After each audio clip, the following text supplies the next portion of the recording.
So how do we wake up in the morning? Right.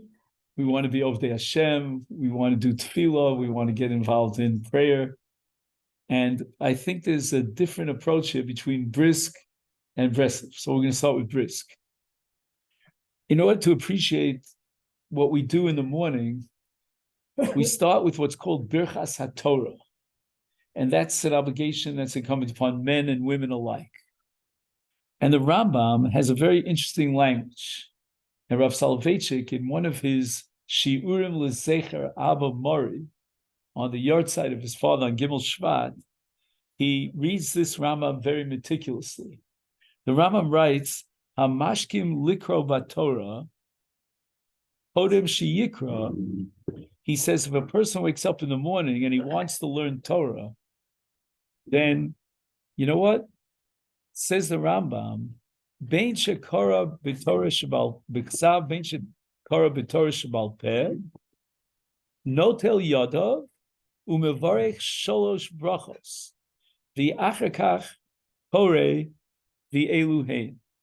The Rambam says that if he wakes up in the morning and he wants to learn Torah, he washes his hands, and the first thing he does is to recite 3 brachos. So the Rambam formulates these 3 brachos. What does that language sound like to you? Birchas Torah. Right, for sure we're talking about Birchas Torah, but listen to the language. The Rambam says, Hamashkim v'likro b'Torah. He wakes up and he wants to study Torah.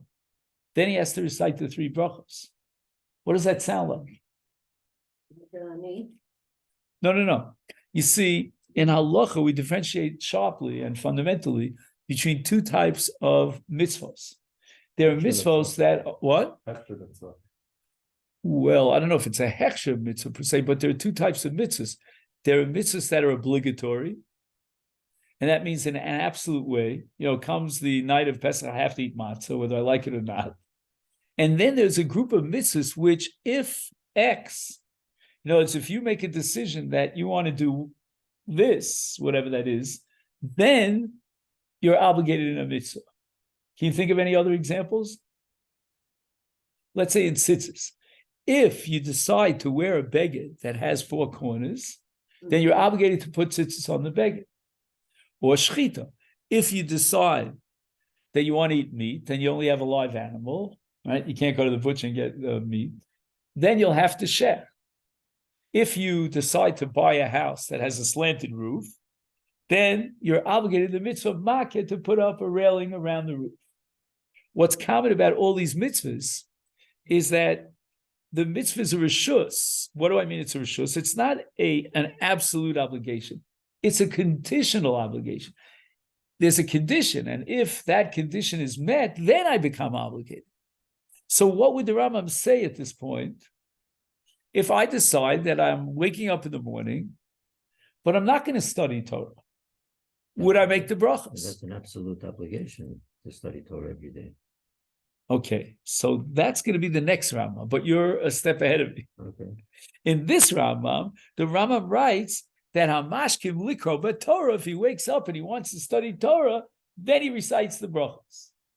And if he doesn't want to study Torah, let's say he can't study Torah, then he doesn't recite the brachos. Then in the next halach in the Rambam, the other condition is that he wakes up. Let's say if he doesn't want to make the brachos, he can stay up all night. He doesn't have to make the brachos. So right, could be. And then in the next halacha, the Rambam writes the following: B'chol yom, listen carefully. B'chol yom, chayav adam levarech shalosh brachos elu. What does that sound like? Is that a conditional obligation or an absolute obligation? Absolutely. So Rav Soloveitchik asks the following question: why does Rav repeat himself? He started by telling you that someone wakes up in the morning to study Torah. Then before he does so, he recites the 3 brachos after he washes his hands. And then the Rambam goes on to tell you that b'chol yom chayav anu levarech shalosh brachos elu. He's obligated. Says Rav Soloveitchik, there are 2 different dinim here. The first din is what the Rav calls a matir. I'll explain what that means in a minute. And the second din is a chiyuv. So the Talmud Torah, as far as the brachos are concerned, really comes under 2 different categories. And he says the following. Haramam koveh shtei halachot nifradot. What does that sound like as soon as you hear shtei halachot? Right? That sounds like Brisk, right? This is tzvei dinim. Biyachas lebirchas haTorah. I was thinking of asking you maybe to take a picture of it. I have on my phone a camera if anybody wants, because usually Tzvi Meisels actually takes the pictures for me, but I can't give him all of it at once, so it's whatever. So the Rambam says there are two different halachas with regard to Birchas HaTorah. Number one, Asur lilmod Torah b'li bracha. You're not allowed to study Torah without a bracha. Number two, Chova mutelas ala adam levarech birchas elu. And the Rav says the following: L'mashal, for example, a person who's osei pragmatia, he's busy at business, or b'tzarchei tzibur, or he's in charge of the community. V'eino yachol lipanos lilmod, he doesn't have free time to dedicate to study. Or likro b'torah sheb'ksav v'torah sheb'al peh.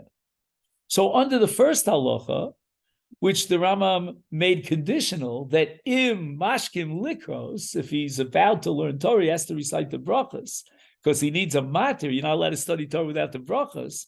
Well, he's too busy. He doesn't have the opportunity to study Torah. Is he obligated in Birchas HaTorah? Absolutely not. He doesn't need a matir. He's like a person who's not wearing a beged of 4 kanfas. He's not chayav in tzitzis. He's like a person who's not eating meat. He's not chayav in shechita.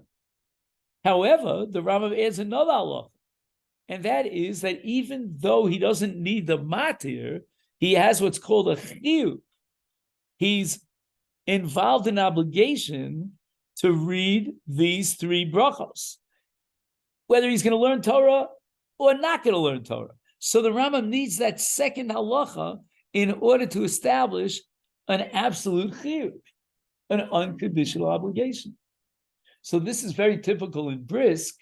In Brisk, we make a categorical distinction between what's called a matir and a mitzvah.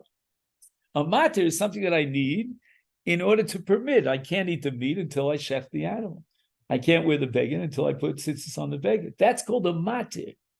And then there's another concept which is called a mitzvah or a chova, and that's an obligation. And the difference is that in the case of a matir, if I don't need the matir, I'm not going to eat meat, I'm not going to wear a beged with 4 corners, then I'm not going to be obligated in the mitzvah.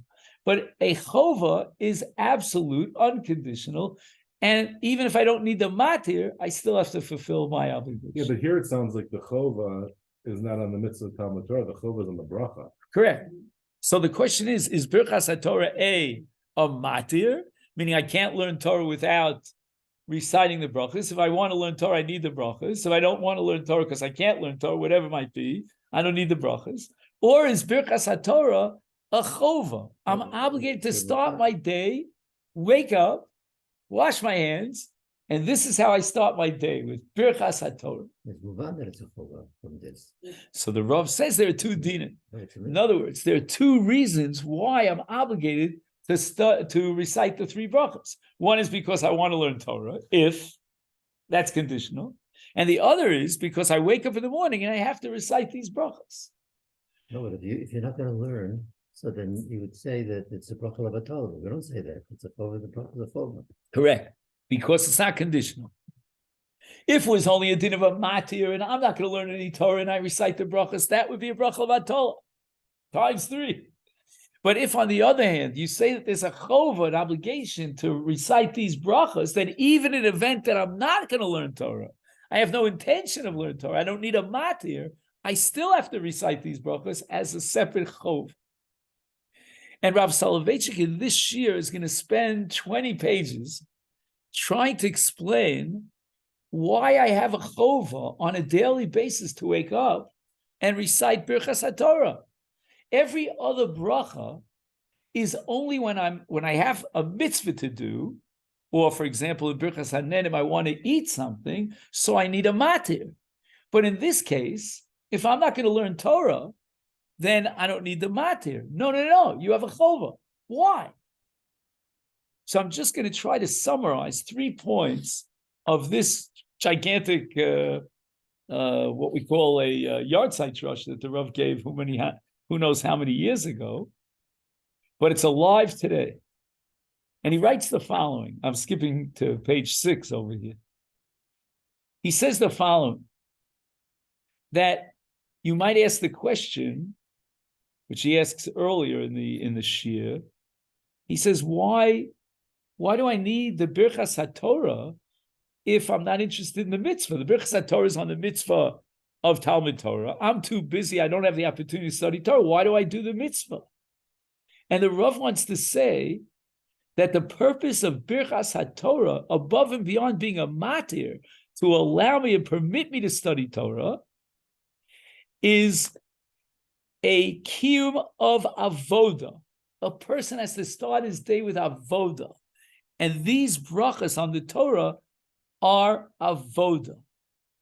In order to explain what that means, how is it that by reciting these brachos, you fulfill what's called avoda, we have to read another few words in the Rambam.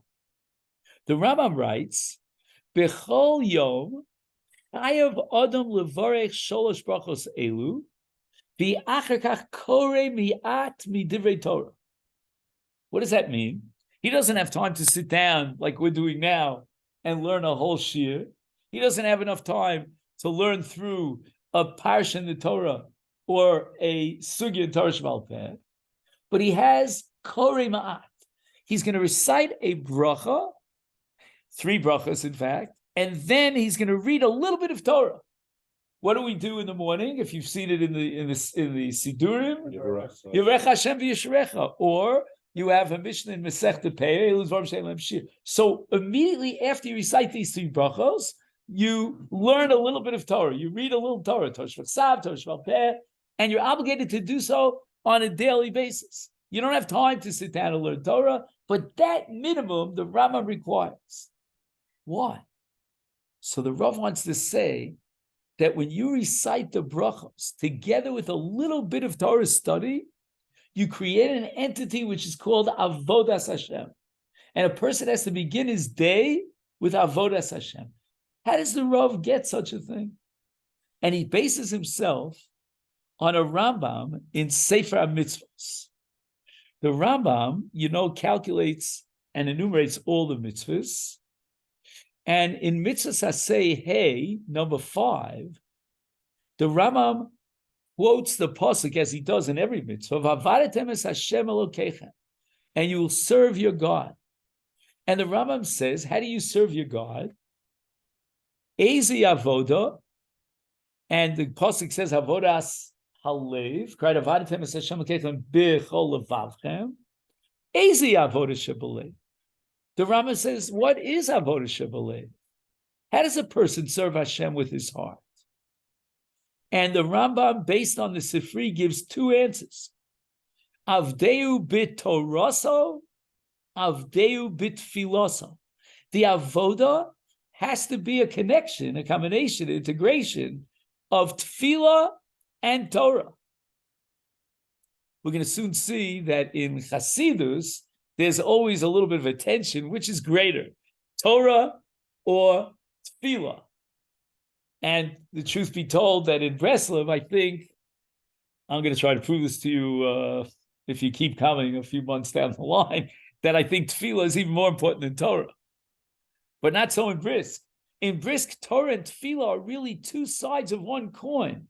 They have to be integrated together to form one whole. And they come both together under one single mitzvah, which is called what?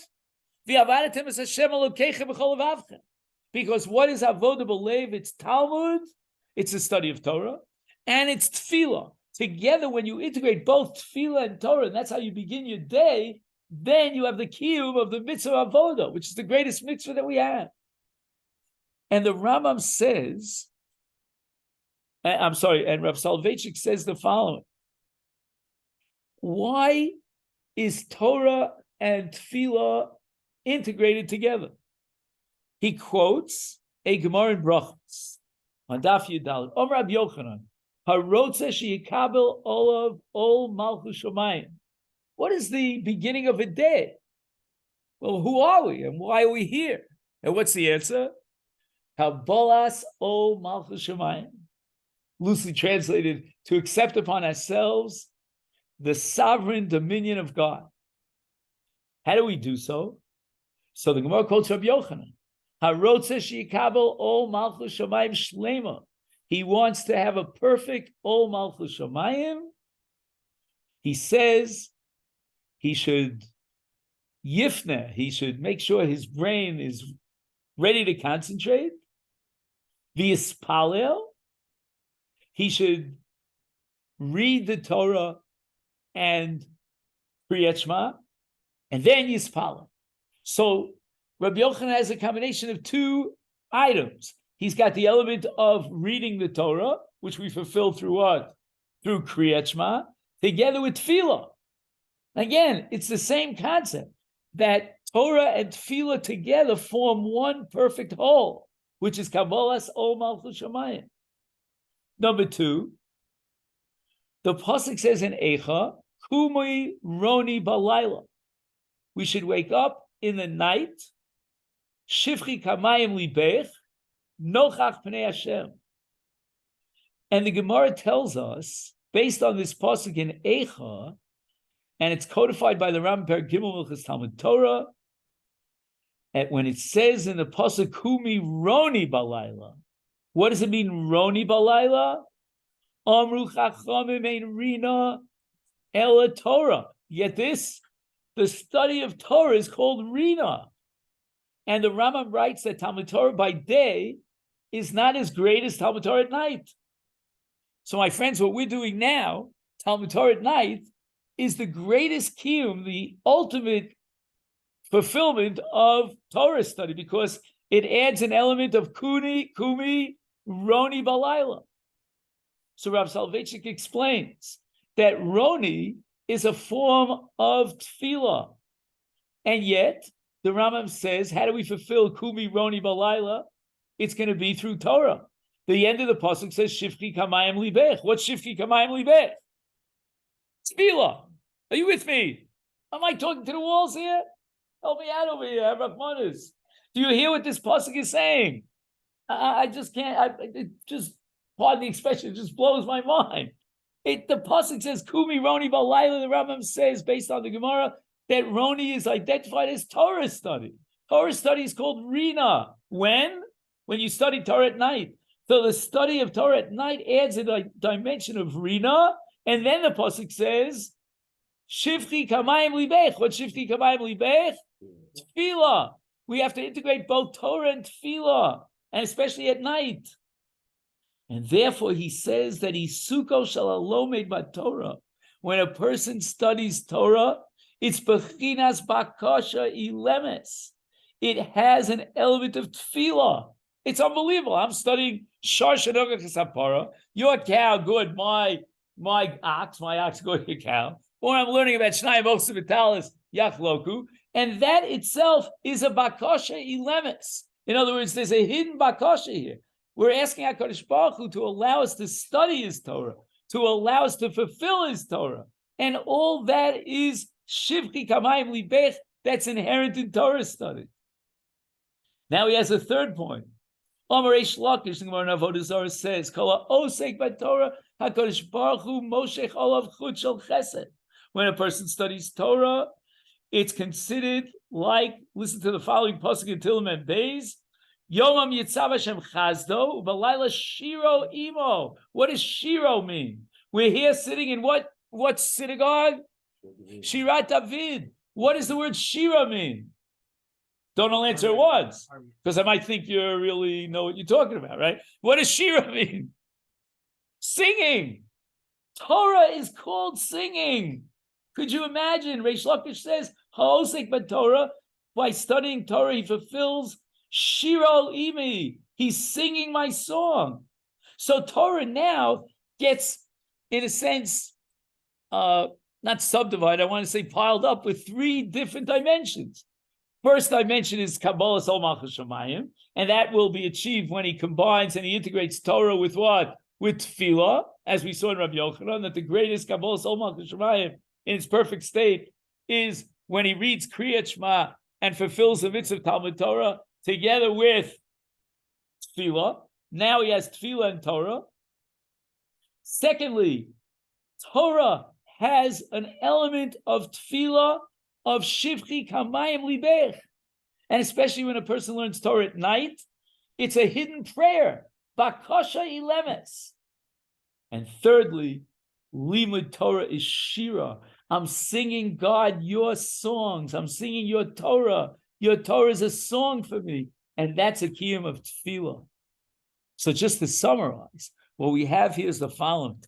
That the brachas of Talmud Torah come under two different categories. On the one hand, like any birchas ha-mitzvah, or for that matter, birchas ha-nenim, I need a matir. Because I want to study Torah, I can't do so. I'm not allowed to study Torah. Could you imagine? I'm not allowed to study Torah until first I recite the brachas. But number two, even if I have no intention of studying Torah, and even if I don't need a matir, the Rambam has a second halacha, as we saw the Rambam was double language, that on every day, daily, a person is obligated to begin his day with reciting these three brachas and learning a little bit of Torah. Says Rav Soloveitchik, by reciting these brachas and integrating them with Torah study, even the minimum of Torah study, afilu ma'at, he achieves avoda. And what is avoda? Avoda is the combination of what? Of tefillah and Torah. As the Rambam combines both of them under one mitzvah. It would be beautiful if we, after birth of the Torah, immediately said Shema. There you have the full integration. Is there a minute to say Kriyat Shema right after Talmud Torah? Right after Birchas HaTorah? You know, if you're Take a look in your siddur here. Yeah, what do you have in your siddur? I think it does say something about the first paragraph of Kriyat Shema, no? well, some people say all three. Right paragraphs. All three paragraphs. If the I book- say Yivarech Hashem v'yishmerecha, and then Eil Dvarim Shein Lehem Shir. Right. But whatever your minhag is, you have to have a minimum of Torah study after the recitation of the brachas. The recitation of the brachas is tefillah. That has a right. Harevna Hashem Elokecha Kol Direi Sarsech Befidu, etc., etc. That's a great bakosha and tefillah. But we have to integrate tefillah with what? With Torah, and together they form one entity. In Brisk, you would say it's a chefza. It's a chefza of avoda. What makes it into a chefza of avoda? A plus B. Tefillah through the brachos and Torah study. When you have tefillah and Torah study, you have an entity of avodas Hashem. That's how we start our day in Brisk. And here we are in Shirat David, and we're learning Torah at night, and the Torah at night will be a combination of Torah and Tefillah, Torah and Avoda, and therefore it's Shira, it's Sharul Hashem. And therefore tonight, we are embarking upon a new program, a new concept that should motivate us henceforth to the rest of our lives. And that is the day has to be a day of Avoda. And what makes it into a day of Avoda is the combination, the integration of Tefillah and Torah. And that's why the Rambam has both combined under one single mitzvah in Taryag, and that's the mitzvah of Avadatem es Hashem Elokechem v'chol levavchem. And what's the avodah shebelev? Number one says the Rambam Talmud, and number two says the Rambam Tefillah. Okay, how do we start our day in Breslav? Okay, that's the second part of our discussion tonight. So for that, I want to begin with you, Hilchos Hashkomas HaBoker. And I have a few extra copies here. Does anybody want to use this? If you don't have it in your phone, I tried to send it in my phone. I have also this copy if anybody wants. Want to pass it around? Oh, this I gave you in case you want to write those instructions. Okay. Do you need a pen? Yeah. It's already there. Thank you so much. Let me just make sure I don't lose it. I'll tell you what it is. This man, Shalom, is helping me in many ways, but in one way, he's helping me find the place. Why? Because I need a place to park. And I started davening here in the morning. So far this week, I did 4 out of 5, which is pretty impressive, and it's getting very early now. And I don't know where to park. There's a parking lot here, but the way I come, it's like crazy. I got to do like somersaults in order to get into the parking lot. And I do things that I don't tell my wife about this. They're very dangerous. So Shalom is setting me on the right path where I just make a turn here, and another turn there, and another turn there. And I figure out how to get into the parking lot. Okay. Yiskaber kari lamod babokel avodah. So again, the word avodah. We're looking at halacha aleph, hashkamas haboker. The very beginning. Very beginning. Well, we want to start our day from the beginning. My father, may rest in peace, wrote a book called Good Beginnings. And the point of that first lecture amongst 52 lectures is that some people start with good beginnings, but not such good endings. So the idea of good beginnings is we have a good beginning and we continue and maintain and sustain that good beginning. So the Shulchan Aruch writes the following. Yiskaber kari lamod babokel avodas bora. Okay, we have to wake up in the morning and we have to strengthen ourselves to rise up like a lion for the service of Hashem, lavodas boro. Shehu ma'orer hashachar. I think the Shulchan Aruch might be saying we should wake up even before daybreak, that we, so to speak, wake up the morning. And the Ramah adds a comment, Shivisi Hashem l'negdi sam. Zekal gadol bator. Pasuk in Tilim in Perek Tezai. What does Shivisi Hashem l'negdi sam mean? Always be on your thoughts, always be in front of you. Hashem is always on my thoughts. Which reminds me of the story, I don't know if I ever told you the story about the Choser Milublin. You remember the story? The Choser was blind. And he had a tremendous following. And amongst his disciples, there was a certain fellow by the name of Chaim. Now, this fellow Chaim lived in a different town, not in Lublin. And the Rav of that town was a tremendous Talmid Chacham. And this Chaim was his outstanding pupil. Never missed a class. He was always first, and he would ask questions and give answers. But Chaim had a strange minhag. Every year, year in and year out, came Yomim Noraim Rosh Hashanah Yom Kippur. He packed his bags, and where did he go? Not to Breslav. He went to Lublin to the Chos. And the Rav was a little bit upset about it, the local rabbi, because here was his finest student, and he, just packed out for Rosh Hashanah Yom Kippur for the holidays. But you know what? He swallowed the pill. But year in and year out, it sort of bothered him. It's not a good thing when you keep something in. You know what I mean? It kind of like explodes. Did you ever have that experience? So finally, after many years, it was the middle of Elul, and the Rav comes over to Chaim, and he says to him, Chaim, you're going to be with me for Rosh Hashanah Yom Kippur? And Chaim says to him, no, Rebbe, I'm going to be with the Choser Lublin.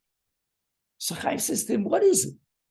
Am I not a big enough Talmid Chacham for you? He says, no, Rebbe, you're a great Talmid Chacham. Am I not a big enough Yerei Shamayim? No, you're a great Yerei Shamayim. So why do you go every year, pack your bags and go to Lublin? So Chaim says to the Rav, the Rebbe of Lublin has one element that you won't find anywhere. He's blind, but he could read your mind. He reads minds. And Chaim continues and he says, not only does he read minds, but his close disciples read minds as well. Immediately, the Rav says to him, Chaim, do you consider yourself a disciple of the Rebbe, of the Choser? Yes, I do. Can you read minds? Yes, I can read minds. So tell me what I'm thinking.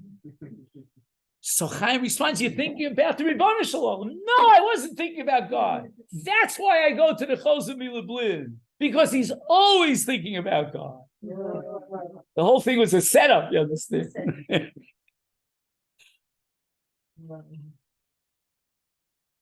So Reb Nosson, as the disciple of Rabbi Nachman, Kedarko Bakodesh, he gives us a little bit of a summary of what's called Kuf Pei Beis. And every Breslav, even a an upstart, knows what Kuf Pei Beis is. 182. In that lesson, the Rebbe comes up with his famous breakthrough about loving every Jew, about finding the good in every Jew. Did I say Reish Pei Bet? I meant to say Reish Pei Bet. Oh, I'm sorry. Sorry. Yeah, sorry. Please forgive me. I'm a little bit nervous. So when I get nervous, I say the wrong thing. So I meant to say Reish Pei Bet.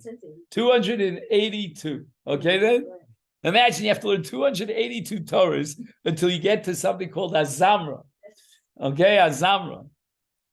And Reb Nosson says, Ki isa b'divrei Rabbeinu Zal, sheksha maskil lechapes atzmo, when a person starts what we call introspection, he starts looking into himself, v'roeh, and unfortunately becomes aware, shu rachok miyod me'Hashem yisparach.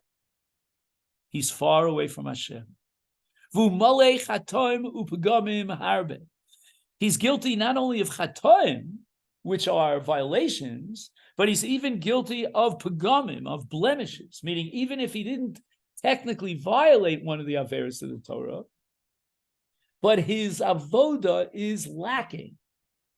He's concerned about all sorts of things, nervous tension, and he loses his focus on bitachon and Hashem. V'nidba lo shu rachok mitov. Elsewhere Rabbi Nosson talks about a citizen of, this is Rabbi Nosson's language, Medinas Moscow. Now, I didn't know Moscow was a Medina. I thought Moscow was a city. Anyway, he calls it Medinas Moscow. And he's out there in Moscow.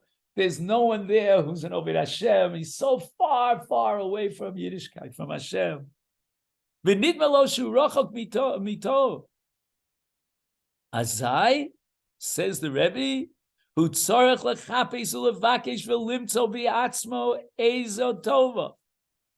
a person wakes up in the morning, the first thing he has to look for is a tova. He's got to seek and search. I don't know if you know Reb Chaim Kramer. So I told you once that I asked him what would be an example of an akudah tova.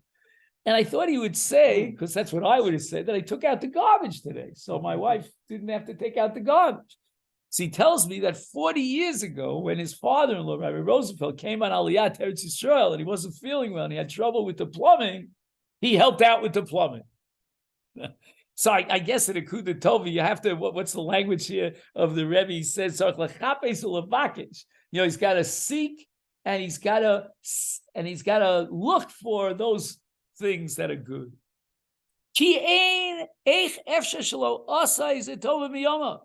Is it possible, is it thinkable that he didn't do something good?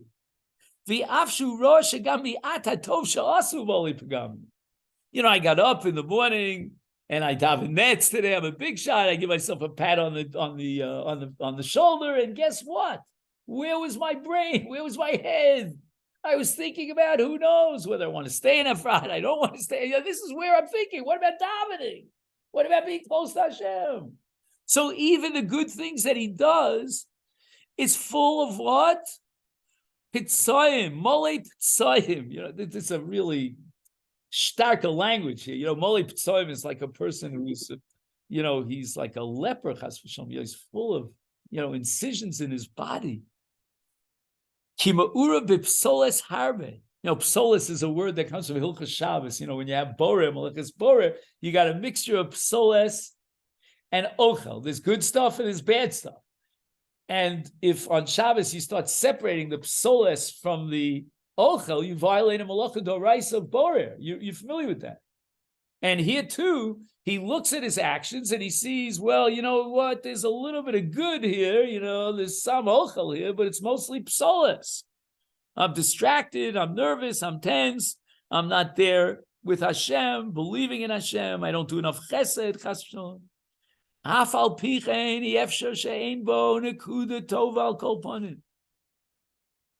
he's got to look for Nakuda Tova, some point of goodness. It's not enough that he found one Nakuda, but mitzvah goreris mitzvah, you start with one Nakuda Tova, and then it brings you to another Nakuda Tova. Even that Tov is again mixed up with Psolit. Afal Pichein al kol panim yeshbo ezen Nakuda Tova yimtza biatzmo od ezen Nakudas Tovos. Start with one good point and then go to others, more and more. And now the Rebbe teaches us something that I call metaphysical, something that goes beyond our comprehension. Why is it so important to find an Nakuda Tov? If you would ask me in the middle of the night, I would have suggested or suspected that the Rebbe is going to tell us because otherwise he gets down on himself and he loses his self-confidence. And chas v'sholom, we can come to atzvah. But there's something much, much greater involved in finding a Nakuda Tov. He says, Al yidei zeh, shedones atzmo lekaf schus. He says, man is on a scale, and he's constantly in a situation of judgment where up in the heavens, in the Bezin Shel Mala, there's one side of the scale, which is the good, and the other side of the scale, which is the not so good. And he's being judged. In which direction do we tip the scale? He judges himself favorably.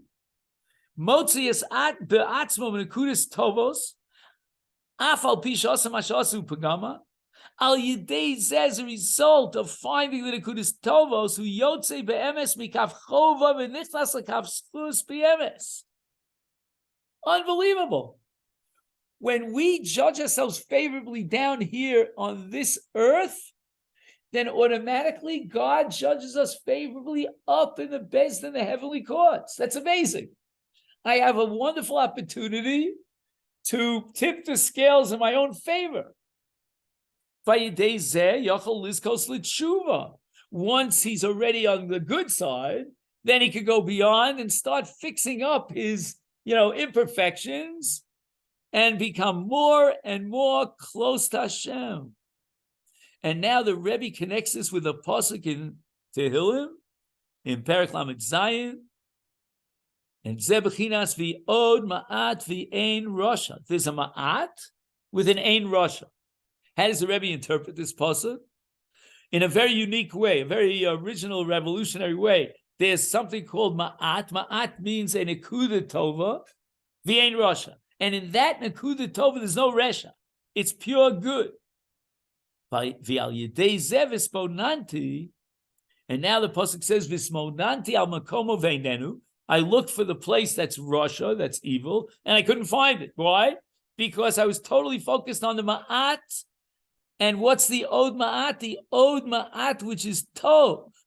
And therefore I completely ignore and even vitiate and undermine and neutralize the makomo, the makom of resha.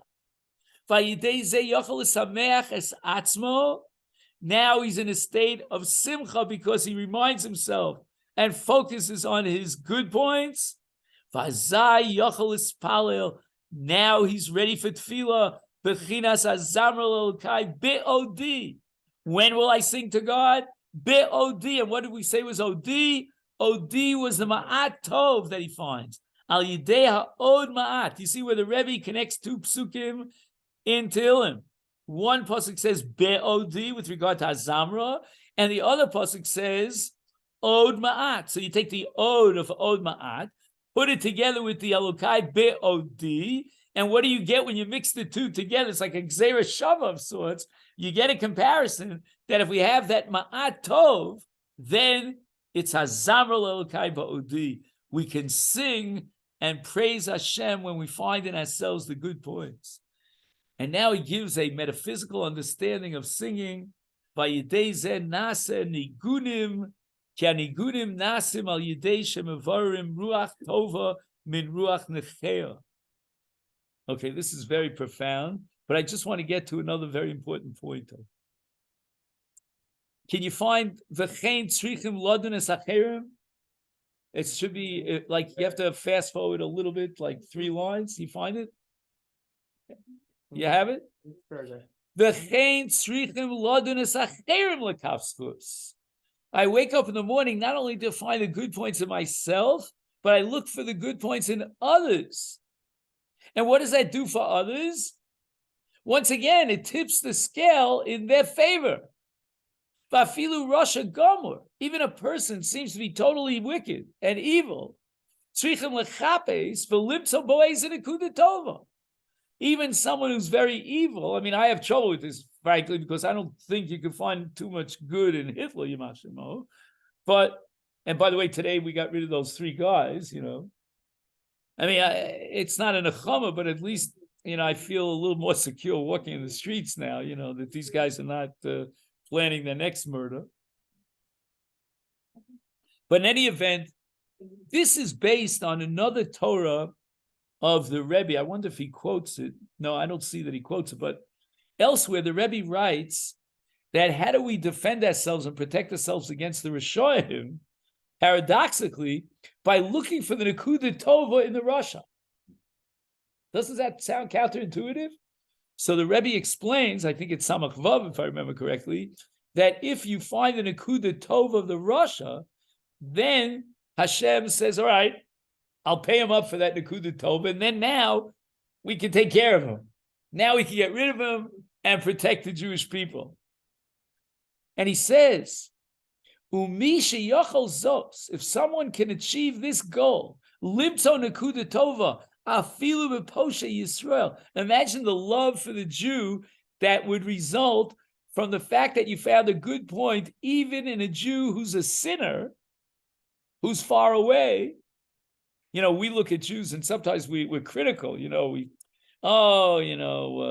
that, and, we find these little things that bother us, you know what I mean? But here he's talking about Poshe Yisrael.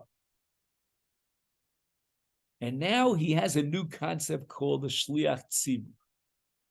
The Shliach Tzibur, we understand to be a technical, mechanical act. He represents the Tzibur. The Rebbe says no. Who is the Shliach Tzibur? He's the person who can find a good point in every one of the members of his kehillah, of his tzibur. Each worshiper has some sort of nekuda tova. Now, again, if somebody comes in from who knows where, he's a newcomer and he comes in, I don't know how the chazan is going to know what his good points are. But the general approach is going to be that when he evaluates other people, and those who are worshiping with him, he sees in them the Nekuda Tova. He's got to be danem l'kav schutz. And then, even if they fall shy, they will be judged favorably, and therefore they could be part of the tzibur. V'da shekol echad mitzadikei ador bonem mishkan. Well, this is a beautiful idea. What is the work of a tzaddik? As you and I know, in Hasidus, there's a tremendous emphasis on Moshe Rabbeinu and on the tzaddik that's a bechina of Moshe Rabbeinu in every generation, in every door. He says that tzaddik knows every good point in every single person, and he sees all their good points. And by doing so, he creates a mishkan. And we're going to see this later on in this chapter, that a mishkan is the sum total of all the good points of Klal Yisrael. Right? We say that HaKadosh Baruch Hu v'oraisa v'knesses Yisrael kula chadahu, that there's a certain unity between, this is a Zohar, we're almost up to, I don't want to say Lag Bo. Oh yeah, I can say Lag Bo. Okay, yeah, we still have a few days. And there's a unity between Knesset Yisrael and HaKadosh Baruch Hu. And we have to therefore have a perfect assessment of the tzibur. And that's what the tzaddik is able to do. The tzaddik is able to see the good points and judge every Jew favorably. And that ava is going to bring about a certain achdus in Klal Yisrael, which elevates Klal Yisrael to the status of Kudsha Brichu Chadu. And now Rabbi Nosson adds another interpretation of the Rebbe, and that is Shemisham Mekablim Tinoko Shel Beis Rabban Hevel PM She'ein Bo Chet. So when the tzaddik focuses all his attention on the good points, and he creates what? A Mishkan. That's called Hevel PM She'ein Bo Chet. The young children are involved in entering into a Mishkan. And when they say and recite the words of Torah, it's a Kedusha sanctity that's unsurpassed. Bishvil zeh maschilim vayikra. Why do we begin teaching the children Sefer Vayikra? Chazal say Yovel Tahorim v'yilmedu et Sefer Tara. That the purification of Vayikra, purest of all, is indicative of the pure children. The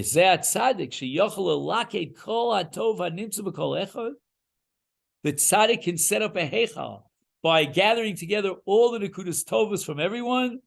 Who yodea kol habechinos sheyesh binyan zeh shal mishkanos hanal shebodim hatzadik shemisham mekabel matinokos hevel pm she'ein bo chet. So these last 2 points I want to leave for a separate study of Mitzvah Hashem B'li Neder next time. And this that we learned tonight is Rabbi Nassan's summary of, this time I'll get it right, Reish Pei Beis, 282. The central concept that when we wake up, the first thing we do in the morning is we seek and focus on the Nekudas Tovos, not only in ourselves, but in others as well. And the second point, which we'll get to later on, is that when a person wakes up in the morning, he should think about Alma Di Asi, the world to come, and realize that in this temporary world, we're here to do the Avodah, and the Avodah entails a great deal of challenges and overcoming barriers and difficulties and Sevel and Soros Rachmana Litzlan. But ultimately, we will achieve infinity. And that's something that we have to focus on when we wake up in the morning. For some people, wake up in the morning, they think about death, chas v'shalom. They think about their issues and their problems. But to wake up in the morning and realize that this is just a temporary. You remember the Chafetz Chaim's famous mashal of the twins. You know, the first twin is born, and the other twin who's inside his mother's womb is saying, "Oh no, what a tragedy, he died." Little does he know that he entered into a greater world than the world inside his mother's womb. He wrote him if his will, that we should strengthen ourselves, Yiskaber Kari. And from Rav Soloveitchik's perspective in Brisk, the avoda of integrating tefillah and Torah. From the perspective of Rabbi Nachman of Breslav, it means to find an Nekuda Tova, to judge ourselves favorably and others as well, and to become totally aware of the Alma Di Asi, the world to come. If we achieve these goals, then we're projected way on the way to Avodah of Shivisi Hashem L'negdi Summit. We're always thinking about Hashem. Keini Ratzon. Amen. Thank you so much, and wish everyone a Shabbat Shalom. Can I give you a lift? I don't know, it was on the phone. I don't know what happened. I put in new batteries, but it doesn't work. Oh, didn't start? Didn't start.